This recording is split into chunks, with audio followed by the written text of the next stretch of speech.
Bom, gente, eu sou a Cláudia, do Portal do Papel, e eu tô aqui hoje com a Fabiola, do Laço do Infinito, para falar sobre um assunto bem legal que é o quilling. Fabiola, bom dia. Bom dia. Conta pra gente um pouquinho no que consiste o quilling, o que é essa técnica que a gente tem falado tanto e que tem tanta gente interessada.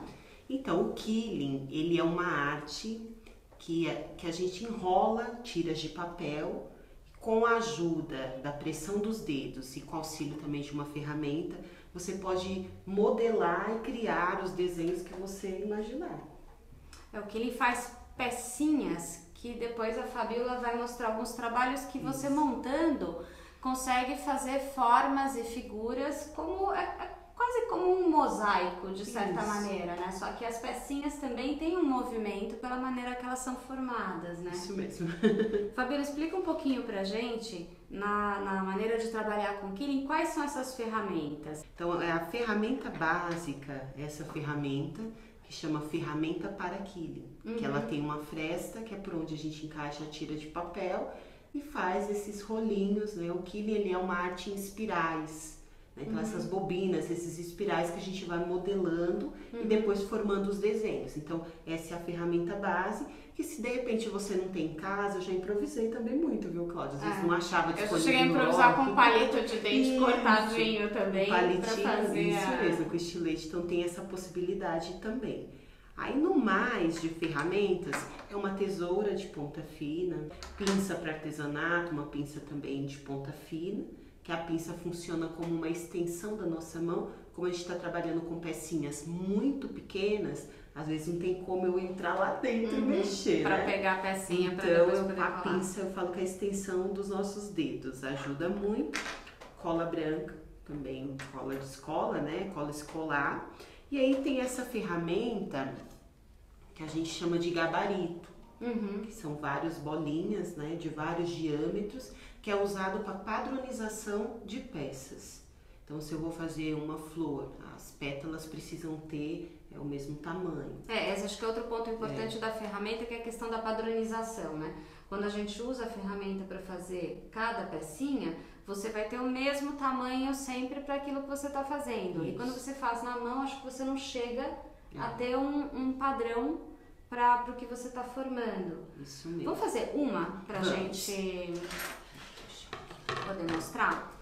Então, a tirinha também, que é essencial para trabalhar, eu uso a tira de 3 milímetros, é a que eu mais me identifico.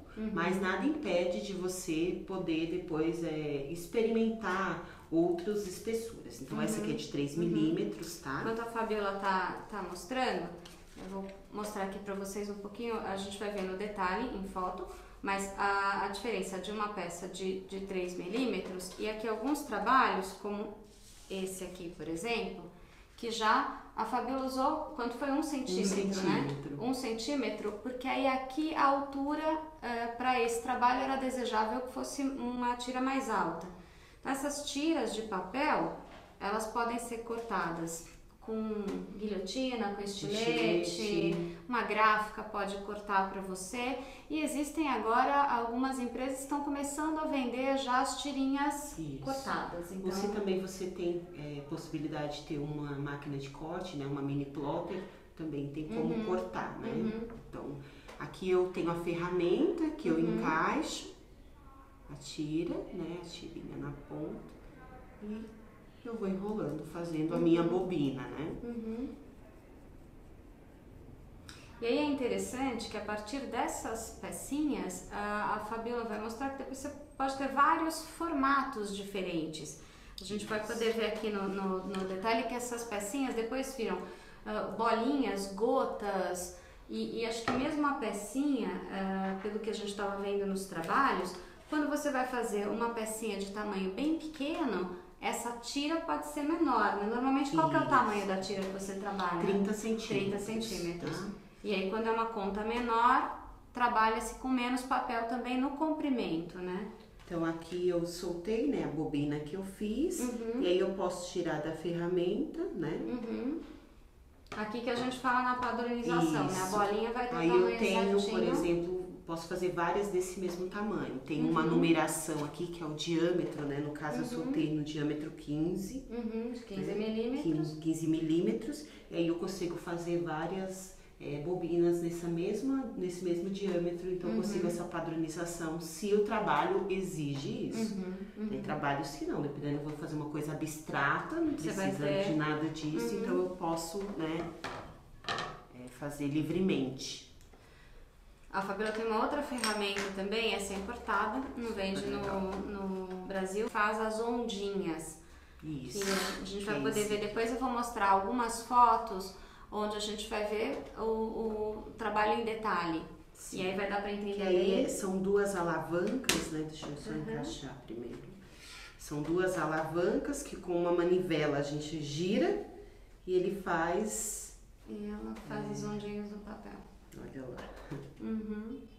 E provoca um efeito bem bacana, né? Que é esse, tem aqui o cabelo que eu trouxe, né? Ah, isso é muito legal. Essa ferramenta, infelizmente, a gente ainda não encontra no Brasil, mas se você viajar, vai encontrando. Aí, outra coisa muito legal da gente falar, a gente já falou das ferramentas, do tamanho que essas fitinhas normalmente têm. Qual é a gramatura? Quando a gente fala em gramatura, lembrando, gente, gramatura é o peso por metro quadrado do papel. Então, um papel de 120 gramas significa que se ele tiver um pedaço de 1 metro por 1 metro, vai pesar 120 gramas. Então, a gramatura tem a ver também com a espessura do papel. Quando a gente fala num papel de 300 gramas, ele é um papel mais grosso, um papel 120 gramas é um papel mais fino. E a gente estava conversando, qual que é a gramatura ideal que você acha para enrolar sem quebrar a estrutura do papel? Então, isso também é bem relativo, Cláudia. Entra um pouco a questão do gosto do artista. A gramatura que eu me identifico é a 120, mas tem pessoas que se identificam com 80, tem pessoas que se identificam com 180. Tem pessoas que se identificam com 150. Então depende do que você quer provocar também. Qual efeito visual você quer provocar e qual que é a proposta do seu trabalho. Lembrando que quando a gente fala aqui, quando a gente tem a pecinha e a gente enxerga ela nesse sentido, o papel está de lado, né? Então, se é um papel mais grosso, você tem uma linha mais grossa. Se é um papel mais fino, essa linha mais delicada. Então, isso traz muito a questão do efeito, como a Fabiola estava falando, do efeito desejável. Só quando a gente fala num papel muito grosso, o ato de enrolar o papel... Exige uma pressão maior. Tem que ter uma pressão maior e também, se for um papel com uma estrutura não tão boa, ele tende a quebrar.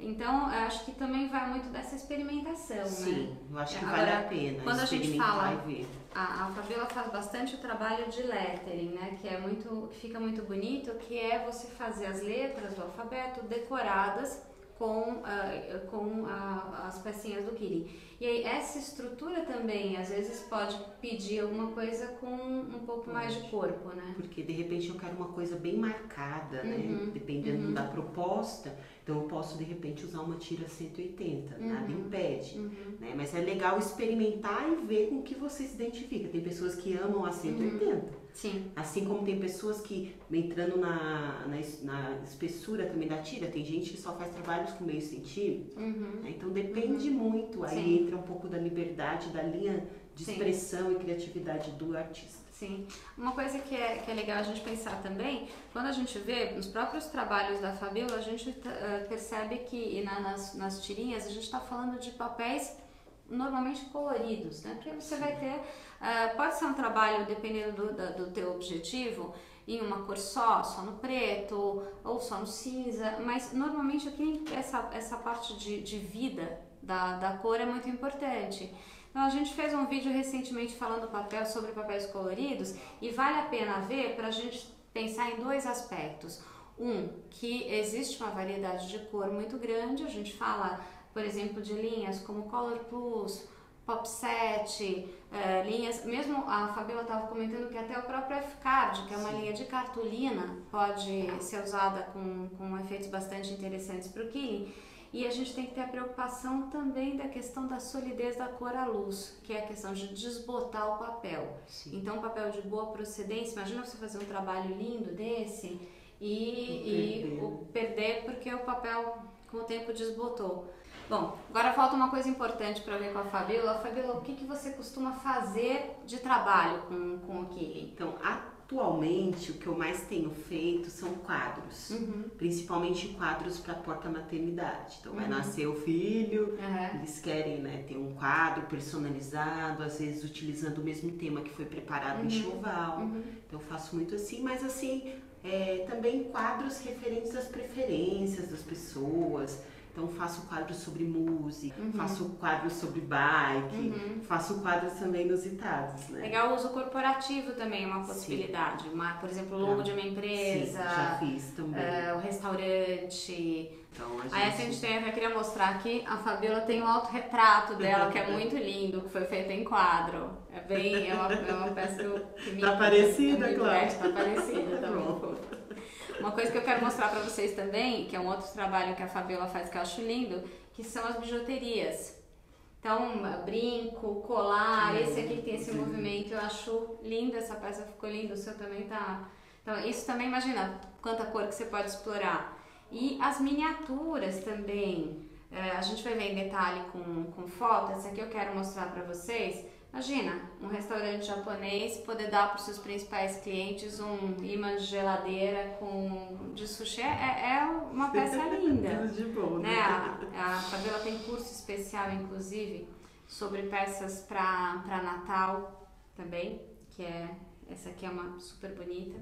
Então, acho que tem várias possibilidades e vai muito da imaginação. Então, queria agradecer a Fabíola e falar que a Fabíola dá cursos. Se você quiser se informar mais com a gente sobre onde encontrar as ferramentas, os papéis, os cursos, entre em contato com o portal. Como eu sempre falo, o nosso papel é ajudar você a escolher o seu papel. Então segue a gente no Instagram e no Face e se inscreve na página no YouTube, curte o vídeo para a gente poder fazer os próximos para você também. Obrigada, Fabíola. Eu que agradeço, foi um prazer.